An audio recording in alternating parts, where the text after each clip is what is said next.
Double engine की सरकार 6 महीने के बाद नहीं रहेगी।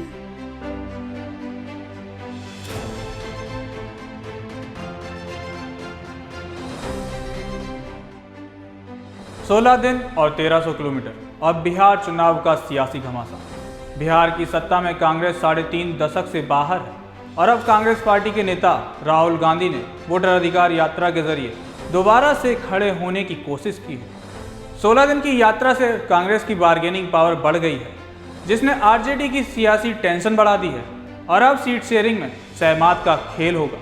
बिहार में राहुल गांधी और तेजस्वी यादव ने ये यात्रा निकालकर सियासी माहौल तो गर्म कर दिया है, लेकिन असल मकसद विधानसभा चुनाव की सियासी जंग जीतना है। राहुल गांधी ने वोट चोरी के एटम बम के बाद अब हाइड्रोजन बम लाने का ऐलान कर साफ कर दिया है कि आगे लड़ाई जारी रखेंगे। तो वहीं कांग्रेस के राष्ट्रीय अध्यक्ष मल्लिकार्जुन खड़गे ने भी ये दावा कर दिया है कि 6 महीने में डबल इंजन की सरकार गिर जाएगी। चलिए बताते हैं कि इस यात्रा से बिहार में राजनीति में क्या बदलाव आए और खड़गे के इस बयान के बारे में। 25 जिले और 110 विधानसभा क्षेत्र। 17 अगस्त को सासाराम से शुरू हुई ये यात्रा इन सभी क्षेत्रों से होकर गुजरी। इसका मुख्य उद्देश्य मतदाता सूची में कथित हेरफेर और वोट चोरी के खिलाफ जनता को जागरूक करना था। राहुल गांधी ने इस दौरान कई रैलियों में कहा कि बीजेपी और चुनाव आयोग मिलकर लोकतंत्र को कमजोर कर रहे हैं। खड़गे ने भी जोर देकर कहा कि कांग्रेस और इंडिया गठबंधन संविधान और मतदाताओं के अधिकारों की रक्षा के लिए लड़ता रहेगा।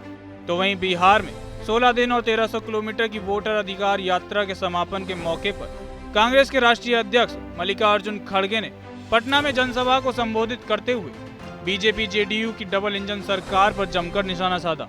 खड़गे ने दावा किया कि बिहार में डबल इंजन की सरकार अगले 6 महीने में सत्ता से बाहर हो जाएगी और उसकी जगह गरीबों, महिलाओं, दलितों और पिछड़ों की सरकार आएगी। अगर देश का ये डबल इंजन का सरकार यहाँ जो है, जैसा तेजस्वी ने कहा, ये डबल इंजन की सरकार 6 महीने के बाद नहीं रहेगी और ये सरकार जो नई सरकार आएगी वो गरीबों की सरकार होगी, गरीब महिलाओं की सरकार होगी, दलितों की सरकार होगी, पिछड़ों की सरकार होगी। लिहाजा उन्होंने ये बात बिहार चुनाव को मद्देनजर रखते हुए कही। उन्होंने बीजेपी पर लोकतंत्र को कमजोर करने का आरोप लगाते हुए कहा कि केंद्र में सत्तारूढ़ पार्टी और बिहार में नीतीश सरकार मिलकर मतदाता सूची में हेरफेर और वोट चोरी के जरिए जनता के अधिकारों को कुचल रही है। खड़गे ने विशेष गहन संशोधन यानी SIR प्रक्रिया पर सवाल उठाते हुए कहा कि बीजेपी ने बिहार में 65 लाख मतदाताओं के नाम सूची से हटाने की साजिश रची है। एटम बम के बाद हाइड्रोजन बम। पटना में वोटर अधिकार यात्रा के समापन के मौके पर आयोजित रैली को संबोधित करते हुए राहुल गांधी ने कहा कि वोट चोरी के एटम बम के बाद अब हाइड्रोजन बम आने वाला है। हाइड्रोजन बम का असर एटम बम से सैकड़ों या हजारों गुना अधिक शक्तिशाली हो सकता है। महादेवपुरा में हमने वोट चोरी का एटम बम फोड़ा था। अब बीजेपी के लोग सुन लें, उससे भी बड़ा हाइड्रोजन बम आने वाला है। जब ये फटेगा तो नरेंद्र मोदी देश को अपना चेहरा नहीं दिखा पाएंगे। इसका मतलब साफ कि वोट चोरी पर राहुल गांधी पहले के खुलासे से कहीं ज्यादा बड़ा खुलासा करेंगे। यात्रा से बने सियासी माहौल को आगे भी बनाए रखने की कोशिश की जाएगी।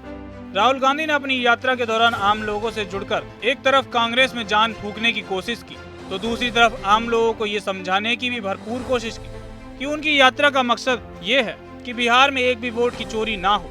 ऐसे में राहुल गांधी बिहार के बचे हुए जिलों में दूसरी यात्रा की घोषणा कर सकते हैं।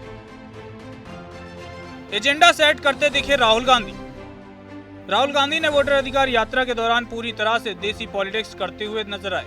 उन्होंने गाँव में रात्रि विश्राम किया, दलित बस्तियों में चाय पी, बिल्कुल अनजान लोगों से घुले मिले और मोटरसाइकिल से यात्रा कर आम लोगों से कनेक्शन बनाते नजर आए। राहुल गांधी की बाइक पर उनकी बहन सांसद प्रियंका गांधी भी सवार हुई, जिसकी तस्वीर काफी वायरल हुई। हालांकि प्रियंका गांधी थोड़े समय के लिए इस यात्रा में शामिल हुई, लेकिन 2 दिन की यात्रा से मिथिलांचल के बेल्ट को साधती हुई नजर आई। वोट चोरी के मुद्दे तक राहुल गांधी और तेजस्वी ने अपनी यात्रा को सीमित नहीं रखा, बल्कि बिहार की सियासी फिजा को अपने पक्ष में बनाने के लिए कई अहम मुद्दे सेट करने का दाव चला। उन्होंने जाति जनगणना और आरक्षण का मुद्दा भी उठाया। राहुल ये संदेश देने की कोशिश करते नजर आए कि उनके दबाव में मोदी सरकार ने जाति जनगणना करने का ऐलान तो कर दिया है, लेकिन वह इसे सही से नहीं करेगी। साथ ही उन्होंने ऐलान किया कि इंडिया ब्लॉक की सरकार बनने पर 50% आरक्षण की सीमा को हटा देंगे। इस तरह सामाजिक न्याय का एजेंडा सेट कर राहुल गांधी ने दलित, पिछड़े और अल्पसंख्यकों को साधने का दाव चला। नीतीश के दाव का कैसे करेंगे काउंटर? तो वहीं इस सब के बीच बिहार में चुनाव से पहले तेजस्वी यादव ने मुफ्त वाली लुभावनी घोषणाओं का दाव चला, तो लगा कि वे ऐसा करने वाले बिहार की पहली पार्टी के नेता हैं। तब किसी को अनुमान नहीं था कि नीतीश कुमार के पास इतने तीर हैं कि अगर वे भेदना चाहें तो शायद कोई उनके आगे टिके ही ना। इसके बाद नीतीश ने जैसे ही मुफ्त की योजनाओं की ओर कदम बढ़ाया, विपक्षी महागठबंधन का दाव फेल होने लगा। नीतीश कुमार ने 125 यूनिट मुफ्त बिजली, 400 से 1100 रुपए की सामाजिक सुरक्षा पेंशन, 1 करोड़ लोगों को नौकरी रोजगार, 1.25 करोड़ से ज्यादा महिलाओं का जीविका दीदी के रूप में नीतीश से जुड़ना और 2.97 करोड़ परिवारों की एक महिला को 10,000 की आर्थिक मदद जैसे कामों से लोगों से सीधा मुखातिब हुए। बिहार में दो लड़कों राहुल गांधी और तेजस्वी यादव की जोड़ी वोट चोरी को मुद्दा बनाया और इस यात्रा का उद्देश्य भी यही था। इसमें काफी हद तक कामयाब भी रहे, लेकिन क्या उनका असली मकसद बिहार की चुनावी जंग जीतना और सत्ता में वापसी करना है?